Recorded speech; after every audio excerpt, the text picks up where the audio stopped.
What's up mga anghel? Ito na naman ang ganap ng panibagong araw ng buhay ko. Magro-road trip tayo. Kaya tara, samahan nyo kami. Nagpagas muna nga kami dyan. Siyempre, ganyan lagi ang unang ginagawa ng mga riders.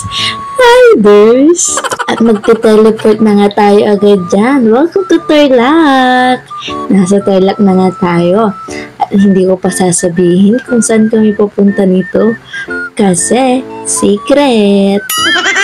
Malayo-layo pa nga tayo sa katotohanan yan. Medyo mahaba-haba pa rin ang lalakbayin. Nasiraan nga kami ng bait dyan. Ayun, nasiraan yung kasama namin ng motor.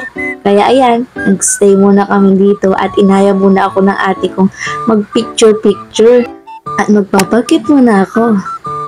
And finally, andito na tayo sa papasok sa pupuntahan namin. Kung nakita niyo yung karatula, hindi doon. Sa sobrang aga na namin umalis, hindi na kami nakapag-almusal. Kaya nakahanap kami dito ng makakainan. Siyempre, doon lang tayo sa mura. Doon lang tayo sa kaibigang tapat. Budget friendly. Pagkat na nga kami dyan and kita nyo naman nagkikipag-usap na sila ate and kuya sa magiging order namin. And then, yan. Marami nga rin silang ino-offer na foods dito. I-pause nyo na lang itong video para makita nyo. Oops, hindi yan kasama sa menu ha. And yan, napaka-ganda na ambience dito. Peaceful lang and malayo siya sa maingay. Peaceful nga eh. Isa rin tong view sa baba na nagustuhan ko kasi may kalesa at may mga baby horses. 4 pa sila dyan. Kita nyo naman. Nagpa-picture lang ako and then umakyat na din kami para kumain. At yun na nga, na-serve na din yung mga in-order namin at ito ang fried itik. O, na-try nyo na ba yan? Para lang din siyang manok. Yung nakita nyong 3 rice, hindi yun akin ha. Eme! At yun na nga, kakain na kami. Gaya ng motor, kailangan din namin ma-fully charge para hindi rin kami malowbat. At baka kung gutom kami ay pare-parehas kaming maging dragon. So, real quick, andito na kami at nakikita ko na ang pupuntahan namin. At makikita nyo na rin, napakaganda dito mga anghel ko. At pwede nyo rin siyang idagdag sa bucket list nyo. Kaya go! At dito nga, ay bumaba muna ang mga Disney princess na to. Hindi kinaya ng motor ang mga kabigatan nila. Charis! At nang kami paakyat nga, nagkagulatan ang mga person na to. Sobrang tirik ng daan at nakakalula. Ilang beses pa nga akong nagsabi din sa superhero ko na mag-ingat siya sa pagdadrive kasi pati ako natatakot talaga. Pakinggan nyo kung paano ako mag-react dito.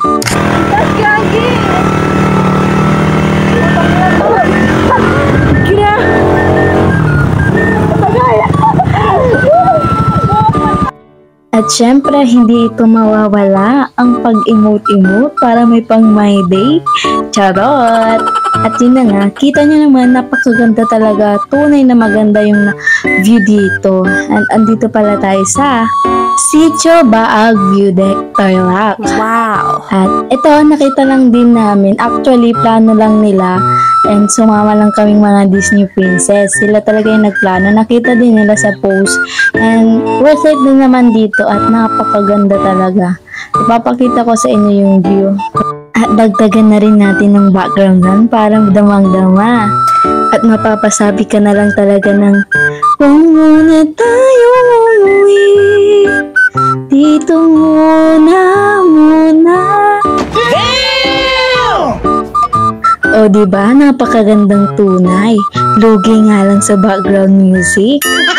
At syempre, bago kami bumaba, may kanya-kanya muna kaming motor exposure. Eme! O, tingnan nyo man, kaway-kaway pa ang Disney princess. Sheesh! Anyways, mag-teleport na tayo agad sa ating second destination, ang Monasterio de Tarlac. Actually, second visit na namin dito. Dinaanan na lang ulit namin kasi why not, diba? And yan, kumuha lang kami ng permit.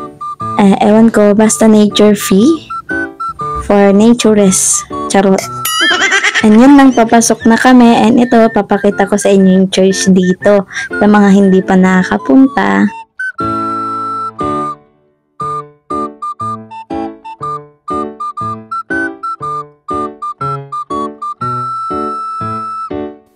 So, ayun na nga, since nasa bundok tayo, syempre, ang makikita nyo lang dyan na view is mga bundok, alangan naman dagat, diba? Charot! At ito ang malaking statue, ang main tourist spot dito. Asawa Q! Kamuti! Sige ba?